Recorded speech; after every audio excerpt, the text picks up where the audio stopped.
बच्चों, करुणा टीचिंग में आप सभी का स्वागत है।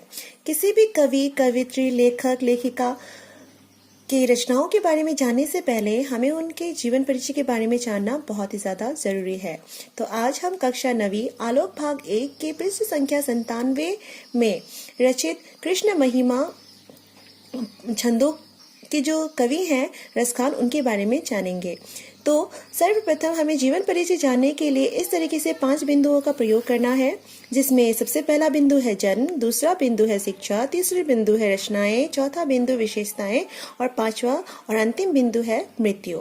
अगर हम इस तरीके से 5 बिंदुओं में कवि परिचय, लेखक परिचय, लेखिका परिचय को भाग कर लेते हैं तो हमें समझने में काफी ज्यादा आसानी होती है। तो सबसे पहले आज हम जानेंगे कि रसखान जी का जन्म कब हुआ था। कोमल हृदय वाले भावुक और कृष्ण कवि रसखान का जन्म 1533 ईस्वी में हुआ था, लेकिन इनके जन्म को लेकर अभी भी काफी ज्यादा विद्वानों में मतभेद बना हुआ है। अब हम चलते हैं दूसरी बिंदु की तरफ, शिक्षा।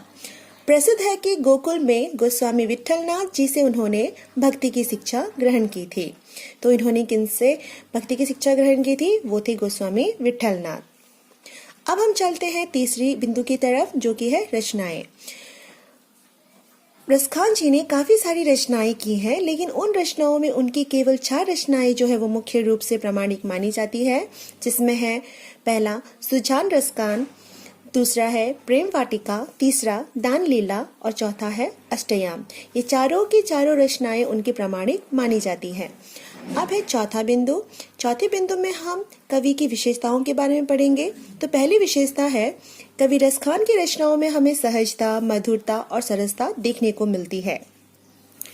दूसरी बिंदु है, इनकी काव्य भाषा साहित्यिक ब्रज है। इन्होंने ब्रज भाषा का अधिक से अधिक प्रयोग किया है। इनकी रचनाओं में हमें ब्रज भाषा देखने को मिलता है।